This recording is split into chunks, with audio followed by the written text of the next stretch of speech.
kakalaga ng 1.5B. Sa halagang 1.5B ay 600 million lamang ang napagbigyan na pondo para sa multipurpose B. Hindi humingi ng partikular na proyekto o porsyento si Senator Joel. Inutos ni Yusek Bernardo na bigyan na lamang ng proyekto na may katumbas na 150 million na proponent. Dahil dito, nabigyan si Senator Joel ng proyektong Unprogram Operations ng 2023 nagkakalaga ng 600 million na pawang mga flood control. Di alam ni Senator Joel na flood control ang mga proyektong nailan sa kanya dahil ang aking pagkakalam ay ayaw po ni Senator Joel ang project na flood control. Hindi ko kailangan na may sumuporta sa akin dito sa Senado. Kung hindi kayo naniniwala, it's not my problem.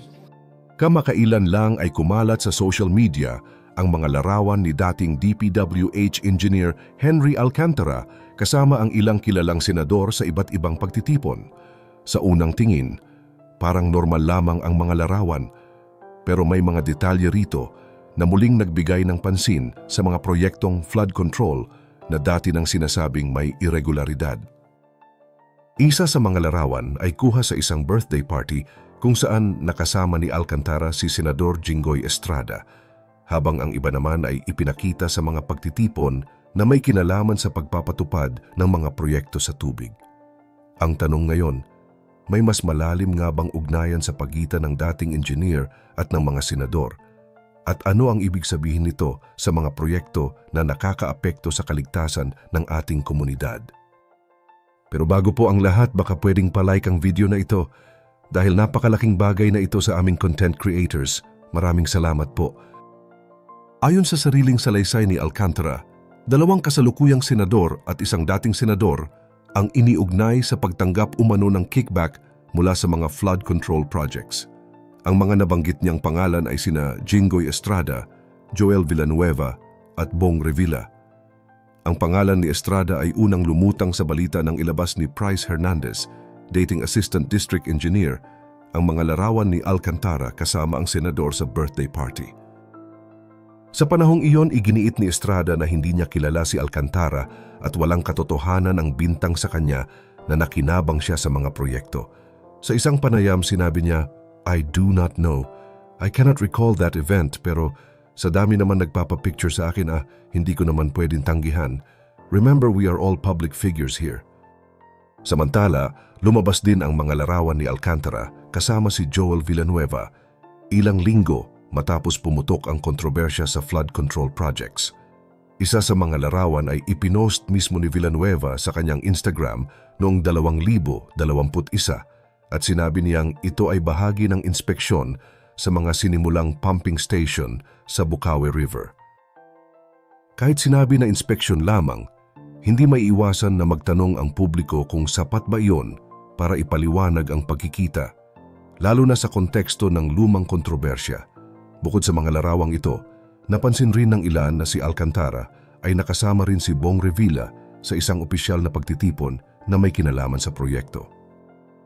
Bagamat walang malinaw na detalye kung anong partikular na proyekto ang pinag-usapan nila, ang pagkakasama pa rin nila ay nagdagdag ng interes sa publiko at media. Ipinapakita nito na sa mundo ng serbisyo publiko, kahit simpleng kuha ng larawan lang ay maaaring maging batayan ng opinyon o hinala ng masa. Ang pagkakalantad ng mga larawan ay nagbubukas ng mas malalim na tanong tungkol sa transparency sa pamahalaan. Ang bawat proyekto sa flood control ay may malaking pondo at direktang nakakaapekto sa buhay at kaligtasan ng mga tao. Kaya't ang ugnayan ng mga opisyal sa mga taong may kinalaman sa proyekto ay sinusuri ng publiko at ang bawat kilos o larawan nila ay pinapansin. Matapos lumabas ang mga larawan ni Alcantara kasama sina Estrada at Villanueva, lumabas din ang isa pang detalye na hindi nakaligtas sa mata ng publiko. Sa Instagram post mismo ni Joel Villanueva, makikita ang isang video noong 2021 kung saan sakay ng isang pickup truck si Henry Alcantara habang ipinapakita ang bagong tulay sa Bukawe.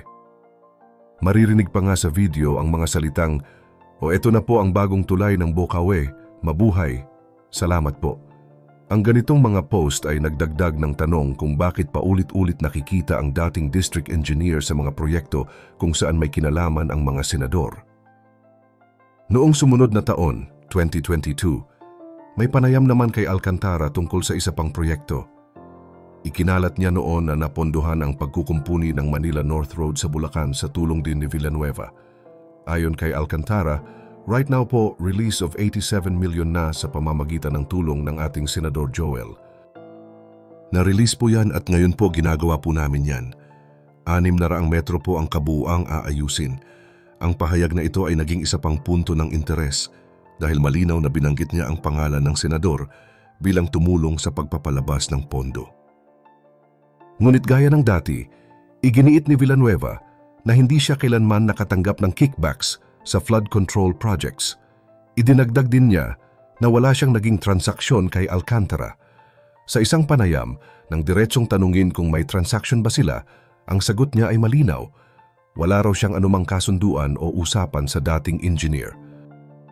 Dagdag pa niya, normal lang na makasama si Alcantara sa mga opisyal na gawain dahil halos lahat ng senador, mga kalihim at maging ang Pangulo ay nakakasalamuha ang mga district engineer kapag may mga proyekto. Sa puntong ito, mahalagang banggitin na hindi lamang si Villanueva ang nakunan ng larawan o video kasama si Alcantara. Matapos ang pagdinig ng Senate Blue Ribbon Committee, lumabas din ang mga litrato ni Bong Revilla kasama ang dating engineer. Ayon sa press release ng DPWH noong 2023, personal na nag-inspeksyon si Revilla sa ilang flood control projects sa Paombong at Hagonoy, parehong bayan sa Bulacan. Ang mga larawang ito ay nagdagdag pa sa mga ebidensya na ginagamit sa mga pagdinig at naging sentro ng mga diskusyon sa social media. Makikita sa lahat ng detalyeng ito na hindi natatapos ang usapin sa iisang tao o iisang larawan lang. Sa bawat lumalabas na video, litrato at salaysay, mas lumalawak ang tanong tungkol sa papel ng mga opisyal at kung gaano kalinaw ang kanilang ugnayan sa mga proyekto. Ang mga proyektong ito ay hindi maliit na halaga lamang. Milyon-milyong piso ang ginagastos nila dito at malaki ang epekto nito sa mga mamamayan, lalo na sa mga lugar na palaging binabaha. Kapansin-pansin din na halos lahat ng isinasangkot na opisyal ay gumagamit ng parehong depensa. Lagi nilang sinasabi na wala silang direktang ugnayan kay Alcantara at ang kanilang mga pagkikita ay normal lamang bilang bahagi ng trabaho. Ngunit para sa publiko, sapat bang paliwanag na normal lamang ang lahat ng ito? Lalo na kung paulit-ulit na nakikita ang parehong tao sa mga sensitibong proyekto? Matapos lumabas ang mga larawan at video na nagpakita ng koneksyon ni Alcantara sa ilang senador, may mga panibagong detalye rin na binigyang diin sa mga pagdinig. Isa sa mga pangalan na inilabas ni Henry Alcantara ay si dating DPWH Undersecretary Roberto Bernardo.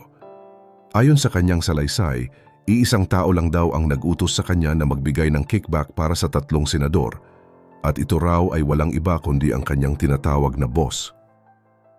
Ang koneksyon nina Alcantara at Bernardo ay hindi raw basta lang nagsimula. Kwento niya, taong 1997 pa sila unang nagkakilala sa Laguna 2nd Engineering District. Dito nagsimula ang kanilang matagal na samahan. Sa paglipas ng panahon, nasaksihan mismo ni Alcantara ang pag-angat ng posisyon ni Bernardo hanggang sa maging undersecretary na ito ng DPWH. Ang ganitong klase ng relasyon ay nagpapakita na hindi simpleng pagkakakilala lang ang meron sila, kundi matagal na ugnayan sa loob ng ahensya. Bukod dito, lumabas din sa mga pagdinig na minsan silang nagkasama sa District Engineering Office ng Maynila noong administrasyon ni Mayor Joseph Estrada. Ito ang isa sa mga punto na ginamit para questionin kung totoo nga bang walang koneksyon si Alcantara kay Senador Jinggoy Estrada. Ang linya ng tanong ng ilan ay malinaw. Kung magkasama kayo sa Maynila at sa DPWH noon, paano mo ngayon sasabihing wala kayong ugnayan kay Jinggoy Estrada? Sa harap ng ganitong sitwasyon, mariin pa ring itinanggi ni Alcantara na may direktang koneksyon siya sa senador. Ang kanyang sagot, wala raw siyang naging ugnayan kay Estrada. Pero ang punto ng mga nagtatanong, kung ang mismong boss niya na si Bernardo ay may papel sa paglalapit sa kanila, hindi ba't mahirap paniwalaan na wala silang naging ugnayan sa isa't isa? Samantala si Bong Revilla naman ay dati nang nagsalita tungkol sa issue. Ayon sa kanya, walang katotohanan ang bintang na nakinabang siya sa flood control kickbacks. Malinaw daw na wala siyang kinalaman sa mga akusasyon at wala ring basehan ang mga kumakalat na pangalan niya sa usapin. Ito ay mahalagang bahagi ng depensa niya lalo na't muling lumalabas ang mga litrato at ulat na nag-uugnay sa kanya sa mga proyekto. Ang pagkakaladlad ng pangalan ni Bernardo ay nagdagdag ng bigat sa issue dahil siya ngayon ang nakikitang susi sa lahat ng ito. Ayon sa ilang nagmamasid, kung siya talaga ang nag-utos kay Alcantara na magbigay ng kickback, ibig sabihin may mas mataas na antas ng impluensya at utos ang nasa likod ng mga kontrobersyal na proyekto. Ang pagturo sa kanya bilang boss ay parang naglalagay ng direksyon kung saan dapat itutok ang investigasyon. Ngayon ang tanong ay kung sapat na ba ang mga salaysay ni Alcantara para idiin si Bernardo at pati na rin ang mga senador na nadadamay sa usaping ito. Mahalaga ring tingnan kung paano tutugon si Bernardo sa mga paratang, lalo na't siya ang sinasabing naglagay ng mga tao sa mga posisyon sa Bulacan at siya rin ang tinuturong may direktang impluensya sa mga naging desisyon. Sa lahat ng lumabas na larawan, video at salaysay, malinaw na ang usaping ito ay hindi lang tungkol sa mga proyekto, kundi tungkol rin sa tiwala ng tao sa kanilang mga pinuno. Ang mga flood control projects ay dapat nakalaan para sa kaligtasan ng mamamayan at hindi para sa personal nilang pakinabang. Kung paulit-ulit tayong makakakita ng ganitong mga aligasyon, hanggang saan kaya ang tiwala ng publiko? Ikaw, naniniwala ka pa ba sa mga paliwanag nila? Ibahagi mo naman ang sagot mo sa ibaba. At huwag kalimutang mag-like at subscribe para sa mas marami pang updates gaya nito.